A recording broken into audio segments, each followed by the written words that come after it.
శ్రీమాత్రే నమ. శుక్లాంబరధరం విష్ణుం శశివర్ణం చతుర్భుజం ప్రసన్నవదనం ధ్యాయేత్ సర్వవిఘ్నోపశాంతయే.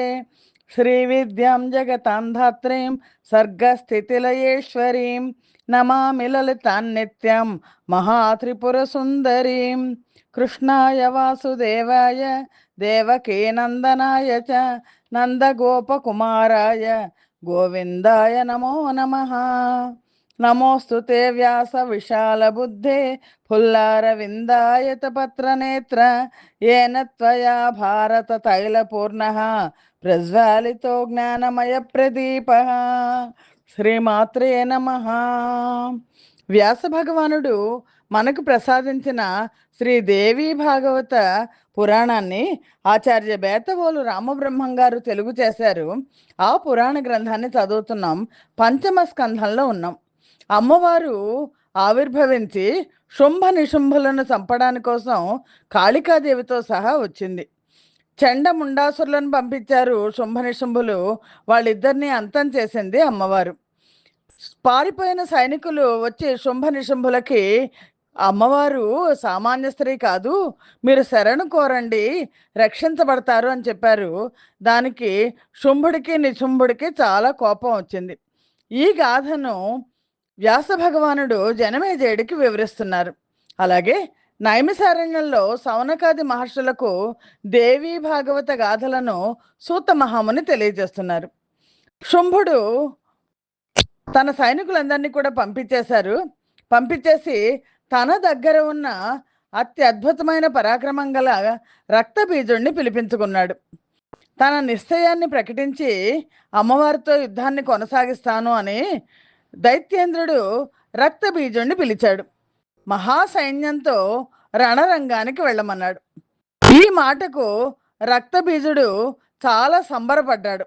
ఇప్పుడే వెళతాను, నా శౌర్య పరాక్రమాలు చూపిస్తాను, కాళికను సంహరించి అంబికను బంధించి తీసుకొస్తాను, మీకు పాదదాసిని చేస్తాను అంటూ రథాన్ని అధిరోహించి అమ్మవారు ఉన్న ఉద్యానం వైపు కదిలాడు రక్తబీజుడు. రక్తబీజుడికి చాలా వరాలు ఉన్నాయి. అందులో ముఖ్యమైన వరం ఏంటంటే, అతని శరీరం నుంచి ఒక్క రక్తపు బొట్టు నేల మీద పడితే చాలు మరొక రక్తబీజుడు ఉద్భవిస్తాడు. రక్తబీజుడు వస్తున్నాడని గ్రహించిన అంబిక శంఖం మరోసారి భీకరంగా పూరించింది. రక్తబీజుడు వచ్చాడు. చండముండుల్లాగానే ముందర గౌరవంగా మృదువుగా మాట్లాడాడు అమ్మవారితో. హే బాలే, శంఖం అంత గట్టిగా పూరిస్తున్నావు, నేను భయపడి పారిపోతాననుకున్నావా? నేనేమి పిరికివాణ్ణి కాదు, ధూమ్రలోచనుణ్ణి కాదు. నా పేరు రక్తబీజుడు. యుద్ధం చేయాలనుకుంటే సన్నద్ధంకా, ధనుస్సు ఎక్కుపెట్టు, నా పరాక్రమం చూద్దువు గాని. ఇంతవరకు నిన్ను ఎదిరించిన వాళ్ళ లాంటి వాణ్ణి కాను నేను అని గొప్పలు చెప్పుకున్నాడు. మాట్లాడుతున్నాడు అమ్మవారితో. ఇంతకు అమ్మాయి, నువ్వు ఏ గురువులను సేవించావు? నీతి శాస్త్రాలు ఏమైనా చదివావా? అర్థశాస్త్రం తెలుసునా? విద్వద్గోష్ఠుల్లో ఎప్పుడైనా పాల్గొన్నావా? సాహిత్య పరిజ్ఞానం ఏమైనా ఉందా? ఉంటే కనుక నేను ఒక మాట చెప్తాను విను. 9 రసాల్లో ముఖ్యమైనవి 2 రసాలు, శృంగారము, శాంతము. వీటిలో కూడా శృంగారమే మహారాజు. లక్ష్మీ శ్రీహరులు, సరస్వతి చతుర్ముఖులు, శచీ దేవేంద్రులు, పార్వతీ పరమేశ్వర్లు ఈ రసాన్నే ఉపాసిస్తున్నారు. తరువు తీగ, మృగము మృగి, కపోతము కపోతి, ఇలా జగత్తు మొత్తం అంతా కూడా జంటలమయంగా ఉంది. అంతటా సంయోగ శృంగారమే. ఈ వైభోగాలను పొందలేని పిరికి పందలు వైరాగ్యాలను ఆశ్రయించి యతులు సన్యాసులు అవుతున్నారు. మూఢులు, వాళ్ళు దైవ వంచితులు. సంసార రస సారం తెలియక వంచితులై ఇతరులను కూడా వంచేస్తున్నారు. మధురాలాపాలతో నిగ్రహమని, శమమని, దమమని, శాంతని, జ్ఞానమని ఏదేదో మాటలు చెప్తుంటారు. ప్రజలకు ప్రబోధిస్తున్నారు. మన్మధుడు మనస్సులో కథం తొక్కుతుంటే ఎక్కడి జ్ఞానం, ఎక్కడి వైరాగ్యం? అంతా వట్టి వంచన, ఆత్మవంచన. పరవంచన. అమ్మవారితో ఈ మాటలు అంటున్నాడు వాడు రక్తబీజుడు. కళ్యాణి, నువ్వు కూడా ఏదో ఇలాంటి వంచనకు లోనైనట్టు కనబడుతున్నావు. త్వరగా ఆ ఉచ్చు నుంచి బయటపడు.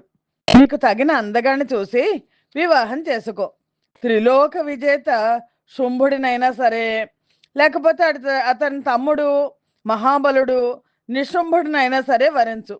రసరాజ భోగాలు అనుభవించు అన్నాడు. చెండముండుల లాంటి వాణ్ణి కాను నేను అంటూనే రక్తబీజుడు అదే బాణీలో ప్రసంగం చేశాడు.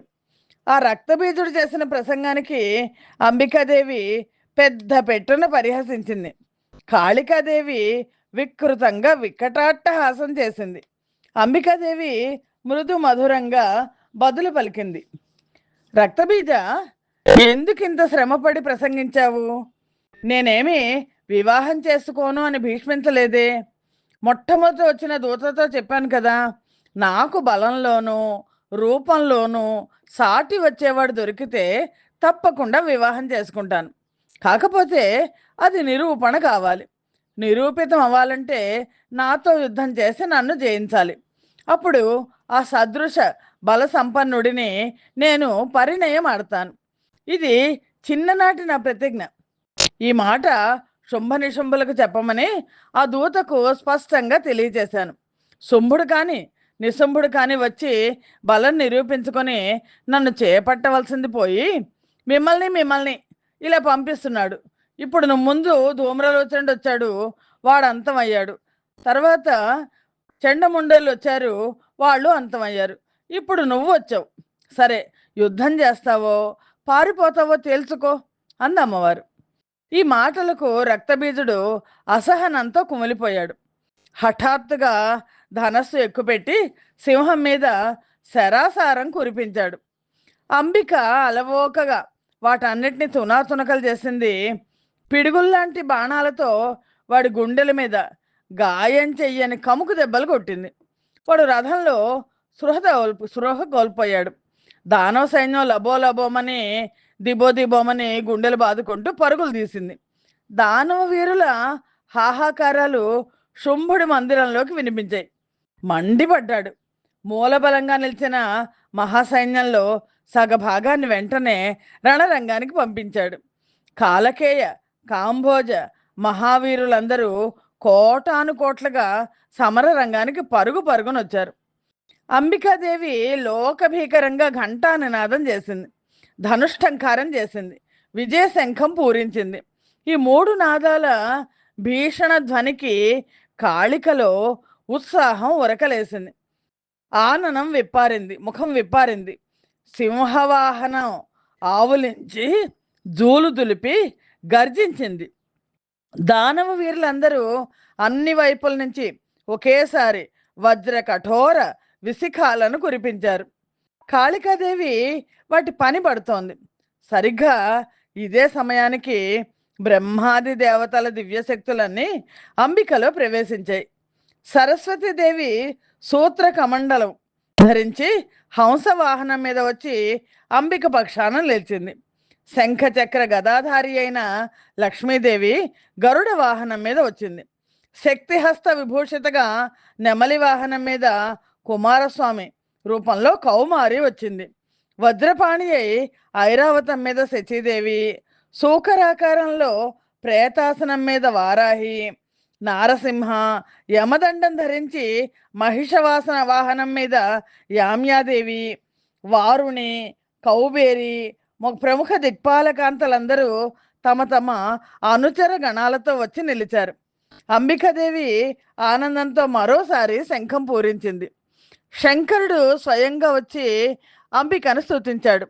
దేవకార్య సిద్ధి కోసం ఇంకా ఆలస్యం చేయకుండా దానవులను సంహరించమని, శుంభ నిశుంభులను హతమార్చి లోకాలను కాపాడమని, ప్రాణికోటికి ఆనందం పంచమని అభ్యర్థించాడు. అంబికాదేవి చిరునవ్వులు చిందిస్తూ నిలబడింది. క్షణంలో ఆవిడ శరీరం నుంచి అత్యద్భుతమైన శక్తి ఆవిర్భవించింది. భీషణంగా ప్రచండంగా ఉంది. శివాశత నినాదాలతో ఆవిర్భవించింది. ఘోర రూపంతో ఆవిర్భవించింది. రూపం ఎంత భయంకరంగా ఉన్నా ముఖం మీద చిరునవ్వు చిందులాడుతోంది.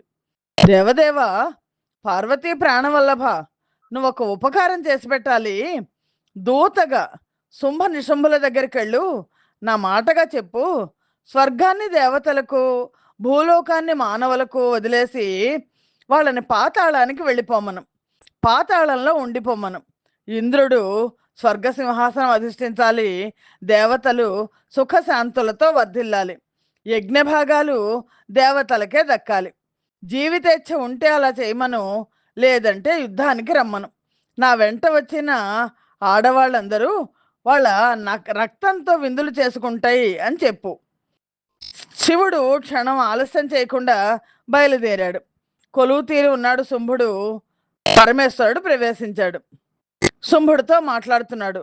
మూఢమతి, దానవాధిపతి, నేను శంకరుడను, త్రిపురాంతకుడను.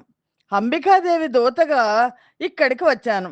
కడసారిగా, చివరిసారిగా నీకు హితవు చేసి రమ్మని పంపించింది ఆవిడ. స్వర్గలోకాన్ని భూలోకాన్ని వదిలేసి పాతాళానికి పారిపో. ప్రహ్లాదాదులతో కలిసి సుఖంగా జీవించు. లేదంటే మరి ఆలస్యం చేయకుండా రణరంగానికి తరలిరా.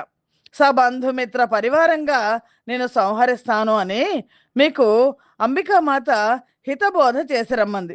అటుపైన మీ ఇష్టం అంటూ పరమేశ్వరుడు వెనక్కి తిరిగి వచ్చేశాడు.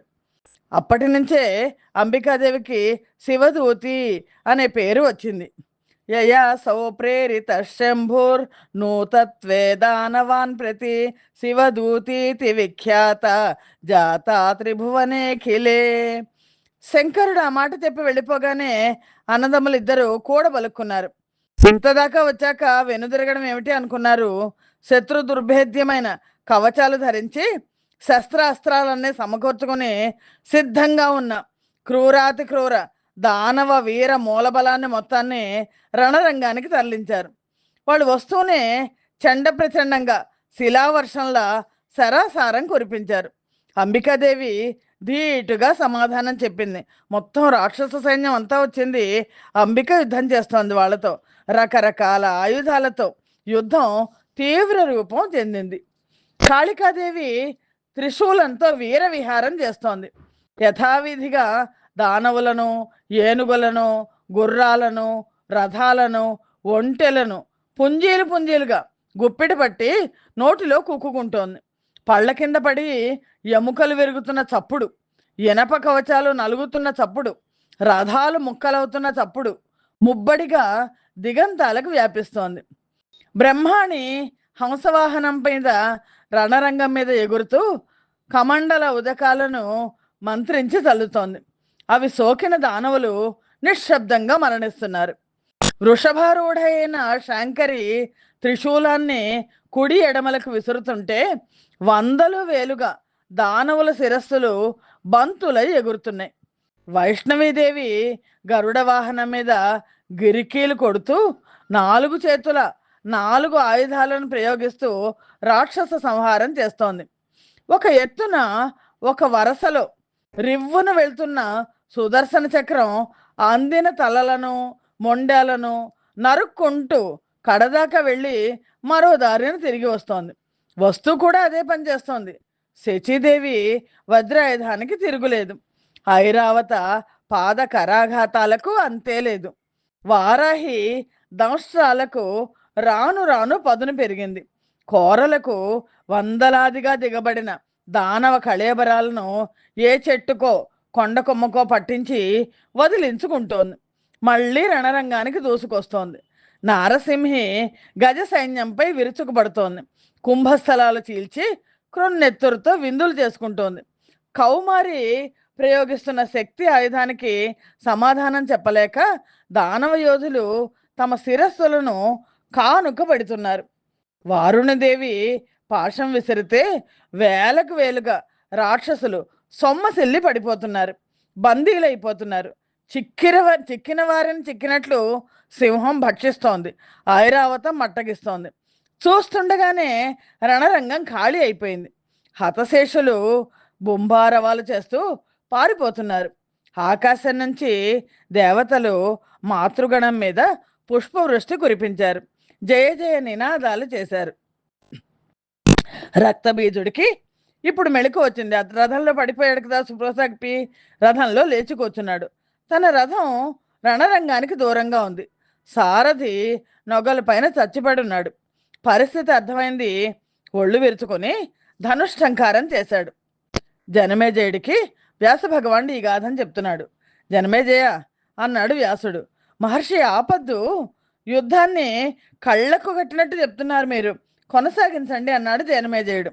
అయితే ఆలకించు అంటూ కొనసాగించాడు వ్యాస మహర్షి. రక్తబీజుడికి ఉన్న వరం తెలుసు కదా. వాడి శరీరం నుంచి నేలకు రాలి పడిన ప్రతి రక్త బిందువు నుంచి అసంఖ్యాకంగా రక్తబీజులు ఉద్భవిస్తారు.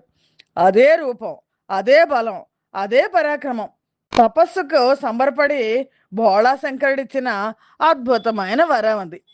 తస్య దేహాద్రక్త బిందుర్యదా పతతి భూతలే సముత్పతంతి దైతేయ తద్రూపాస్తత్పరాక్రమా అసంఖ్యాకా మహావీర్య దానవా రక్త సంభవా ప్రభవంత్వితి రుద్రేణ దత్తోస్తద్భుతో వరః. ఆ వరదాన దర్పితుడు రక్తబీజుడు క్రోధ సంరక్త నేత్రుడై రణరంగానికి వచ్చాడు. గరుడ వాహనం మీద వైష్ణవీదేవిని చూశాడు. శక్తి ఆయుధాన్ని విసిరాడు. వైష్ణవి తన గదాయుధంతో దాన్ని తుత్తునియలు చేసింది. సుదర్శన చక్రాన్ని ప్రయోగించింది. అది వెళ్ళి వాడి శరీరాన్ని నిలువు కోత కోసింది.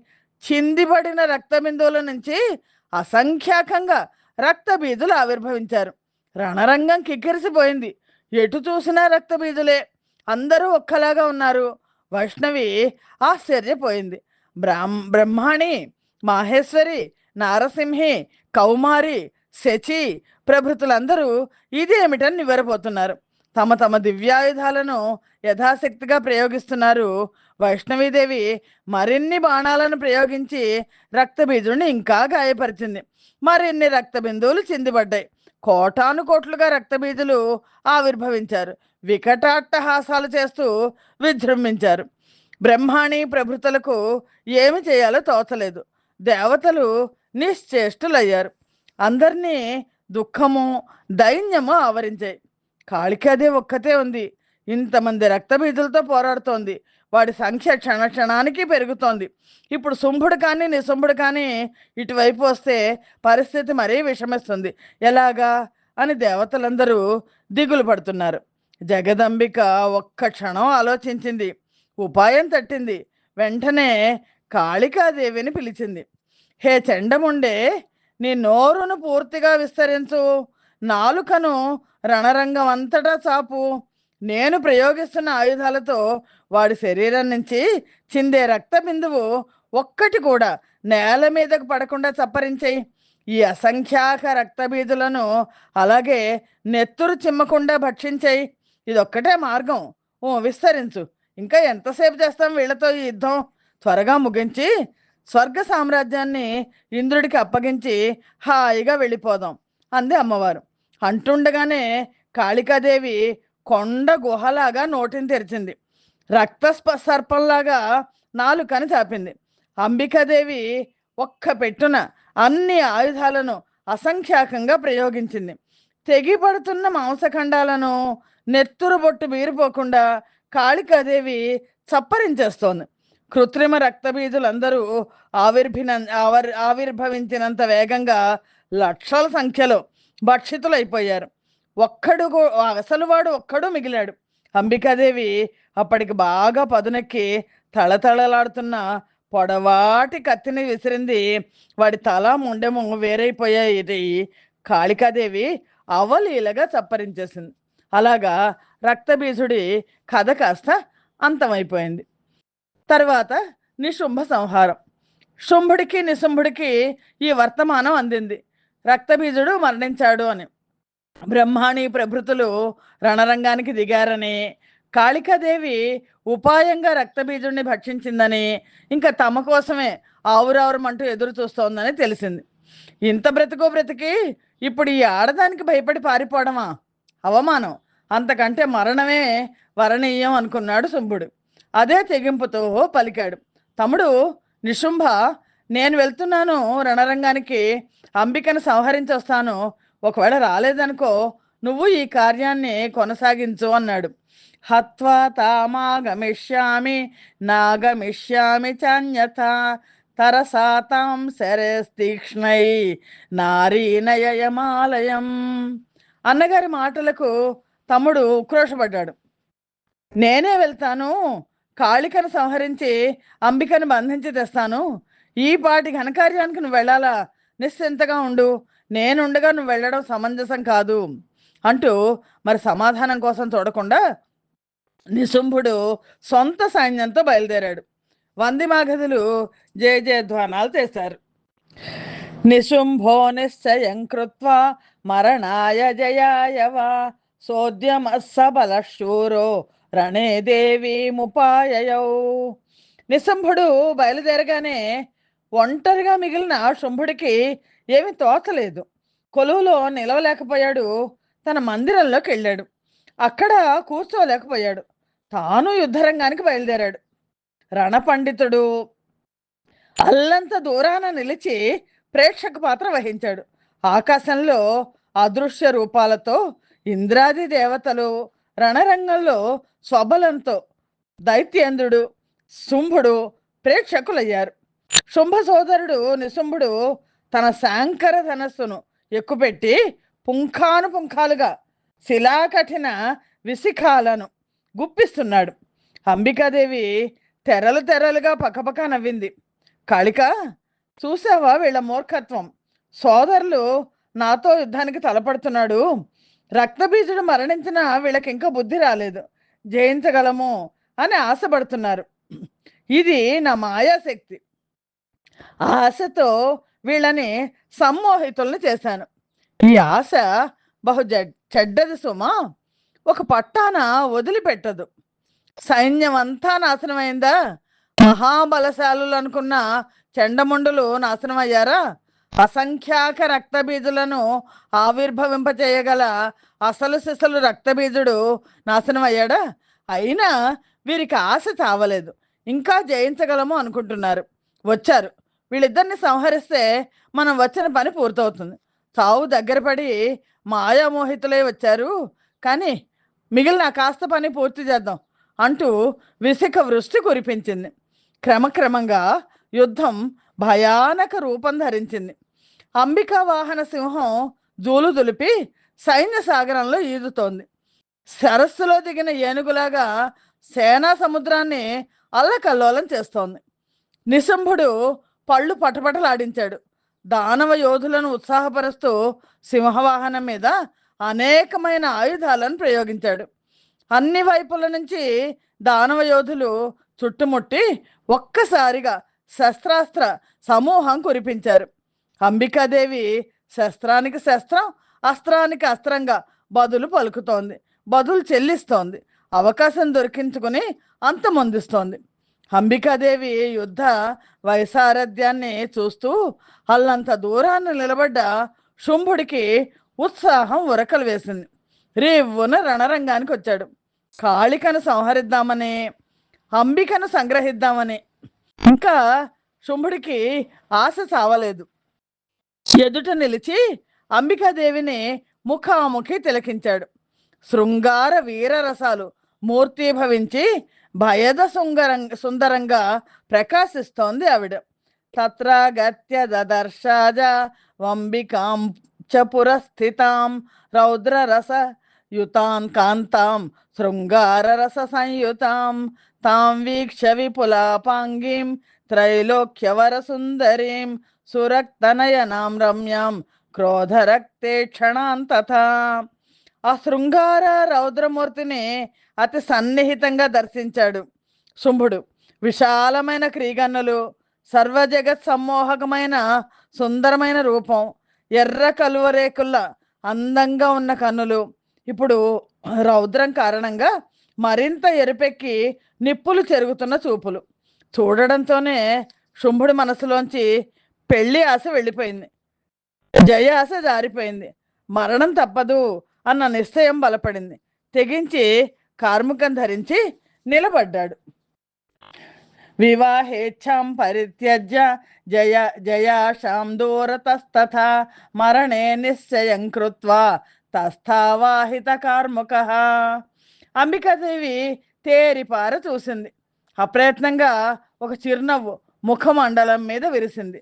సకల దానవులకు వినిపించేట్లు మేఘ గంభీర కంఠధ్వనితో పలికింది. మూర్ఖాగ్రేసర చక్రవర్తులారా, ఇంకా బుద్ధి రాలేదా? ఇప్పటికైనా మించిపోయింది లేదు. మరొక అవకాశం ఇస్తున్నాను. జీవితేచ్ఛ ఏమాత్రం ఉన్నా ఆయుధాలను ఇక్కడే వదిలేసి పాతాళానికో పారావారానికో అంటే సముద్రానికో పారిపోండి. లేదంటే ఈ క్షణంలోనే మిమ్మల్ని అంతం చేస్తాను. ఆలోచించుకోండి. అభయం పొందుతారో అనిలో మ్రద్దుతారు. వీరత్వం ఏనాడు పిరికితనం కాదు, పిరికితనం ఏనాడు వీరత్వం కాదు, తెలుసుకోండి అని కడసారిగా ప్రబోధించి చివరి అవకాశం ఇచ్చింది అమ్మవారు.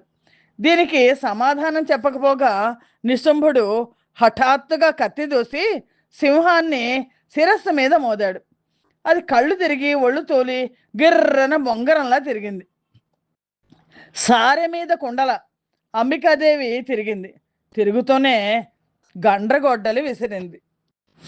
అది వెళ్ళి నిశుంభుడి బాహుమూలాన్ని ఖండించింది. అయినా వాడు చెక్కు చెమర్చలేదు, బాధ లేదు, మూలుగు లేదు. అదే కత్తితో మళ్ళా అదే దెబ్బ వేశాడు. ఈసారి సింహం తల విదిల్చి తప్పించుకుంది.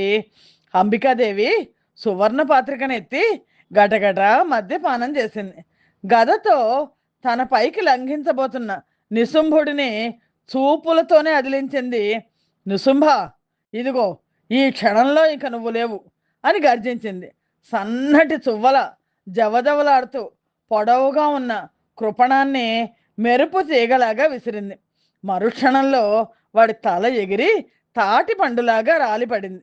గదను చేతబట్టి వస్తున్న మొండెం రక్తాన్ని దశ దిశలకు ఎగజిమ్ముతూ సకల దేవదానవ భీషణంగా గిర్రున ఆత్మ ప్రదర్శనం చేసింది. సచ్చిన్నమస్తకో దేవ్య కబంధోతీవ దారుణ బభ్రామ చ గదా పాణి త్రాసయన్ దేవతాగణాన్. అంబికాదేవి కోపం చల్లారలేదు. బొంగరంలా తిరుగుతున్న వాడి కళేబరాన్ని బాణాలేసి కాళ్ళు చేతుల్లో నరికేసింది. రెక్కలు విరిగిన పర్వతంలా ఆ మొండెం నేల మీద ముద్దలా చతికిలబడింది. దానవ సైన్యం భయకంపితమై దుఃఖ విహ్వలమై రోదిస్తూ నెత్తి నోరు బాదుకుంటూ పరుగులు లంఘించుకుంది. నిశుంభ సంహారం అయిపోయింది. తమ్ముడు మరణాన్ని కళ్ళారా చూశాడు శుంభుడు. నివ్వెరపోయాడు. శిలాకృతిలాగా బిగిసిపోయాడు. కళ్ళ వెంట నీళ్లు ధారగా బొటబొటా రాలాయి. మరు క్షణంలో నిగ్రహించుకున్నాడు. క్రోధంతో ఉన్మత్తుడై దిక్కులు దద్దరిల్లేలాగా ఒక్క పొలికేక పెట్టాడు. అది తనకే కొత్తగా వినిపించింది. కొండల్లో కోనల్లో మారుమ్రోగి వలయాలు వలయాలుగా తననే చుట్టుముట్టింది. కాలం కాదు, దైవమే అన్నిటికంటే గొప్పది అనే ఆలోచన మనస్సులో ఒక మెరుపులాగా తళుక్కున మెరిసింది. శ్రావణంలో కురవని మేఘాలు ఒక్కొక్కసారి మాఘంలో కురుస్తున్నాయి. సకాలంలో అనావృష్టి, అకాలంలో కుంభవృష్టి.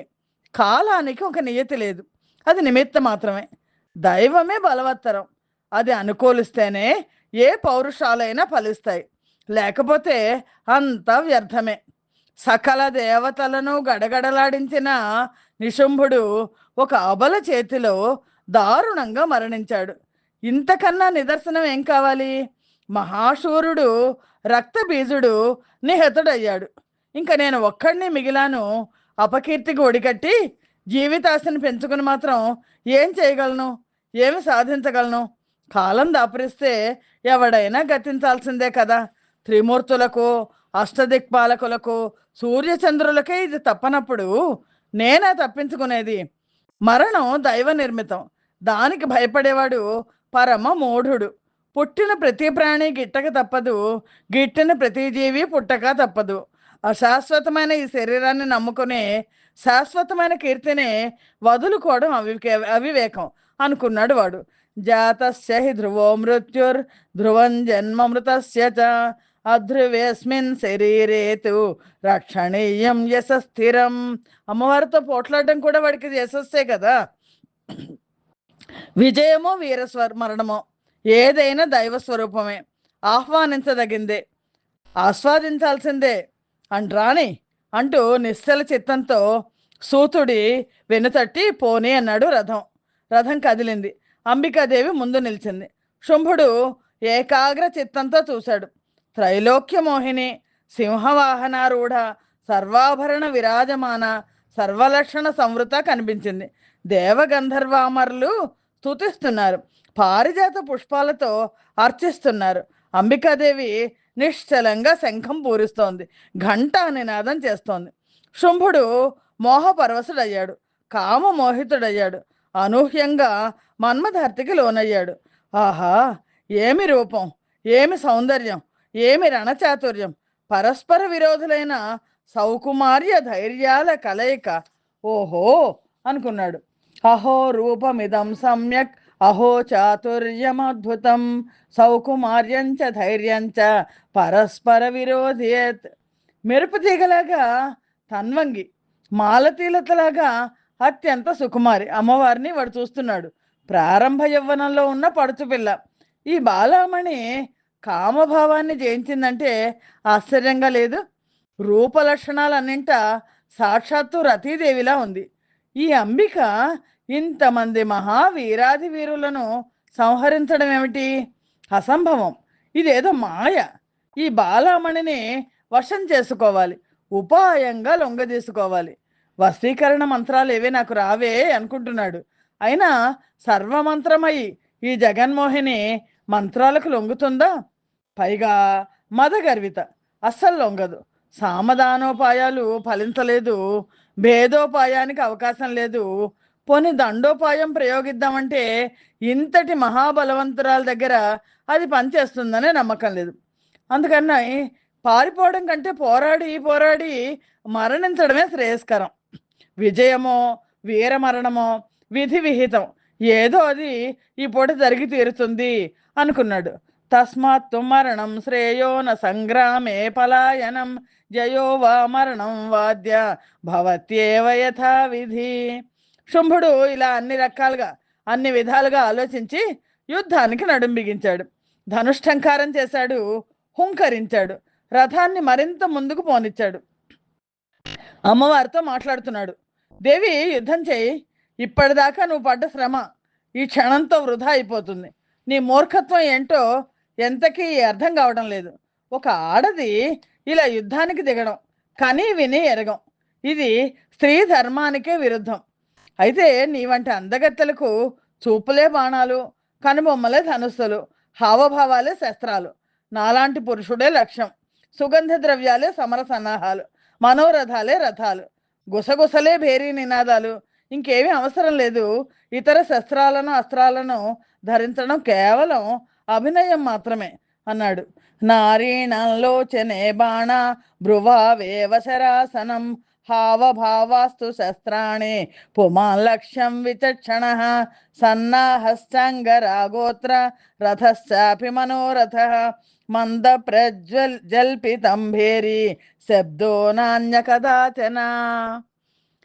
చమత్కారాలకేం కానీ వాడు అంటున్నాడు శుంభుడు, స్త్రీలకు అలంకారం సిగ్గే, ఇలాంటి వీళ్ళ దాస్తీకం కాదు. ధనస్సు ఎక్కుపెట్టి బాణాలను వదులుతుంటే మాటి మాటికి బయటపడే ఎత్తైన గుండెలను ఎలా దాచుకుంటావు? గదం చేతబట్టి శత్రువుని వెన్నంటి తరుముతుంటే నీ విలాస మందగమనం ఏమవుతుంది? అది కాక నీలాంటి సుకుమారికి ఈ కరాళ కాళికాదేవి సలహాదారా? ఏదో మహామాంత్రికురాల్లాగా ఉందే తప్ప చెలికత్తలాగా లేదు. గొంతు విప్పితే గరగరం అంటోంది. పోని వాహనం చూద్దామా అంటే సర్వసత్వ భయంకరమైన సింహమా? వీణులకు విందు చేసే వీణానాదాన్ని వదిలేసి ఘంటానాదం చేస్తున్నావా?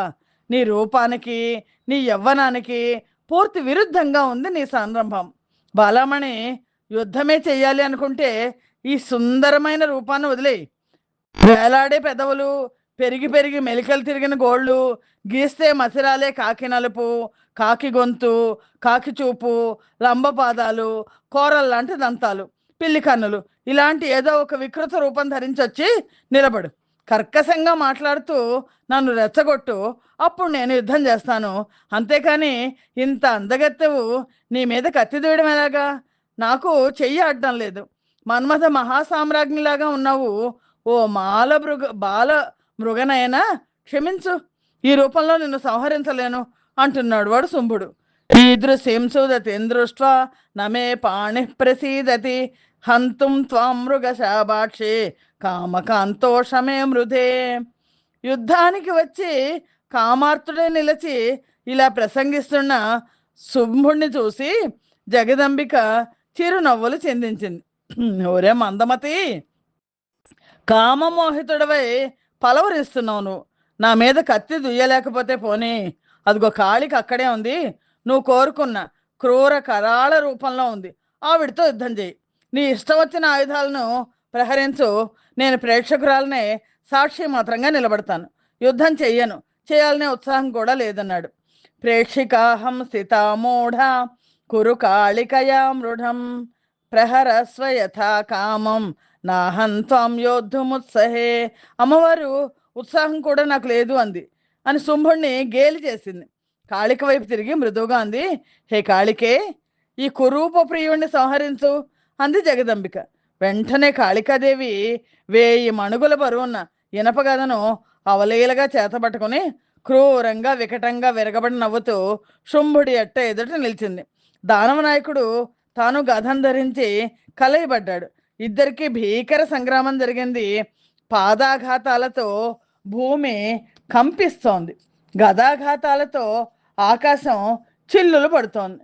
అత్యంత లాఘవంగా శుంభుడి వ్రేటును తప్పించుకొని బలంగా గుండెల మీద కొట్టింది కాళిక. వాడికి కన్నులు బయర్లు గమ్మాయి. తేరుకునే లోపల వాడి రథాన్ని, సారథిని, గాడిదలను నుజ్జు నుజ్జు చేసేసింది. భైరవస్వరంతో భీకరంగా నవ్వింది. ఇంతలోకి శుంభుడు తేరుకున్నాడు. విరగబడి నవ్వుతున్న కాళికాదేవి గుండెలకు గురిపెట్టి గదను గిరగిరా తిప్పి విసిరాడు. వెంట్రుక వాసిలో నేరుగా తప్పించుకుంది కాళిక. కత్తి తీసి ముందుకు వచ్చింది. గదను విసిరిన ఊపులో ముందుకు తూలిపడ్డ శుంభుడి ఎడమ భుజాన్ని లేత కొమ్మను నరికినంత తేలిగ్గా నరికేసింది. శుంభుడు రక్తసిక్త గాత్రుడే తూలిపడ్డాడు. మిగిలిన కుడి చేత్తో కత్తి దూశాడు. దూసినంతలోనే కత్తితో సహా కుడి భుజం కాస్త నేల రాలిపోయింది. కాళిక నైపుణ్యానికి దేవతలు కూడా ఆశ్చర్యచకితులయ్యారు. శుంభుడు క్రోధం పట్టలేక ఎగిరి కాళ్ళతో తన్నడానికి ప్రయత్నించాడు. 2 కాళ్ళను ఒకేసారి ఖండించింది. నేలకు దిగబడ్డాడు. నిలు అని అరుస్తున్నాడు.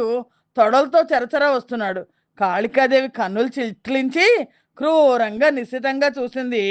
ఒక్క ప్రహారంతో శిరస్సును ఛేదించింది. రక్తం ఉబికి ఉబికి ప్రవాహాలు కట్టింది. కళేబరం గిరిశిఖరంలా పక్కకు ఒరిగిపోయింది. శుంభుడి ప్రాణాలు అనంత వాయువుల్లో కలిసిపోయాయి. అలాగా శుంభ నిశుంభ సంహారం జరిగింది.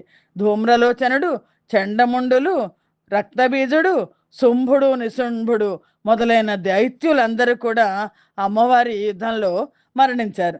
ఇంద్రాది దేవతలు ప్రత్యక్షమై కాళికామాతను, అంబికామాతను స్తుతించారు. సుగంధ పరిమళాలను వెదజల్లుతూ చల్లని వాయువులు వీశాయి. దిక్కులు తేటబడ్డాయి. హోమాగ్నులు ఆనందంతో ప్రదక్షిణార్చులను ఎగజిమ్మాయి. హతశేషులైన దానవులు అంబికను శరణు వేడారు. ఆయుధాలను విసర్జించి పాతాళానికి వెళ్ళిపోయారు అని వ్యాస భగవానుడు జనమేజయుడికి ఈ దేవీ భాగవత గాథను తెలియచేశారు. జనమేజయ, ఇది దేవీ చరిత్రలో ఉత్తమోత్తమైన ఘట్టం. దానవులను శిక్షించింది అమ్మవారు, దేవతలను రక్షించింది. ఈ ఘట్టాన్ని భక్తితో చదివిన వాళ్ళు, శ్రద్ధగా విన్నవాళ్ళు సకల జయాలను జీవితంలో పొందుతారు, కృతార్థులవుతారు. సంతానం లేని వాళ్ళకి ఈ ఘట్టాన్ని వింటే సంతానం కలుగుతుంది. నిర్ధనులు ధనవంతులవుతారు. రోగులకు పరిపూర్ణ ఆరోగ్యం చేకూరుతుంది. శత్రుభయం నశిస్తుంది. కోరికలన్నీ తీరుతాయి. ఈ సంఘటనని అమ్మవారి యుద్ధాన్ని ఎవరైతే వింటారో అది జయప్రదము, విజయప్రదము అయిన ఘట్టము అని జనమేజయుడికి వ్యాస భగవానుడు చెప్పాడు. స్వస్తి ప్రజాభ్య పరిపాలయంతాం న్యాయేన మార్గేణ మహిం మహిషాః గోబ్రాహ్మణేభ్య శుభమస్తు నిత్యం లోకా సమస్తా సుఖినో భవంతు.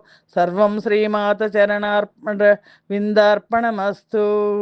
యదక్షర పదభ్రష్టం మాత్రహీనం తు యద్భవేత్ తత్సర్వం క్షమ్యతాం దేవి నారాయణి నమోస్తుతే.